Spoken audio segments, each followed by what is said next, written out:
ভালো মূল্যবান, এইটা আপনারা বলতে থাকেন।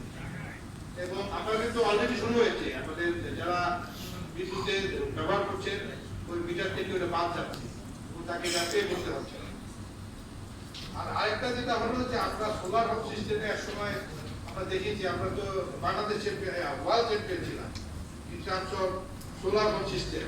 আমাদের প্রায় কত 6 মিলিয়ন, মানে 60 লাখ বাসা বাড়িতে আমরা সোলার হোম সিস্টেম ইনস্টল করেছি। কিন্তু আসলে এটার পরিমাণটা তো অল্প, একটা বাসাতে কত যায়, আমাদের 0.5 কিলোওয়াটেরও কম।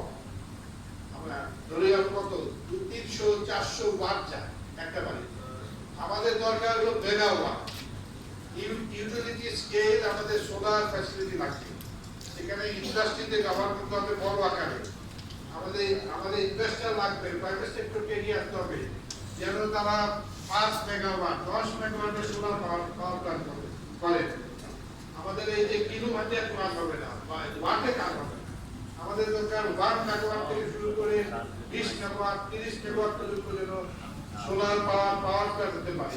এদিকে আমাদের যেতে হবে, এই চেষ্টা হচ্ছে, এত সামনেও ইনশাআল্লাহ হবে। তো আমাদের বক্তব্য হলো যে এই যে একটা বাজেট আসছে, সেই সুযোগটা আমাদের কাজে লাগাতে হবে। আপনারা বলতে থাকেন, এবং আপনারা যেটা বলছেন যে এটা প্রো পিপুল হতে হবে, কমিউনিটি লেড হতে হবে, সবার সাথে আমরা একমত। তবে যেটা বলা হচ্ছে যে 100 ব্যক্তিকেও সবসময় বলা হয় যে যেটার জন্য কর্পোরেট ডিপেন্ড না হয়, কর্পোরেট ডমিনেটেড না হয়। কিন্তু আমাদের প্রাইভেট সেক্টরকে যদি আমরা অ্যাট্রাক্ট করতে চাই, কর্পোরেটকে আসতে হবে।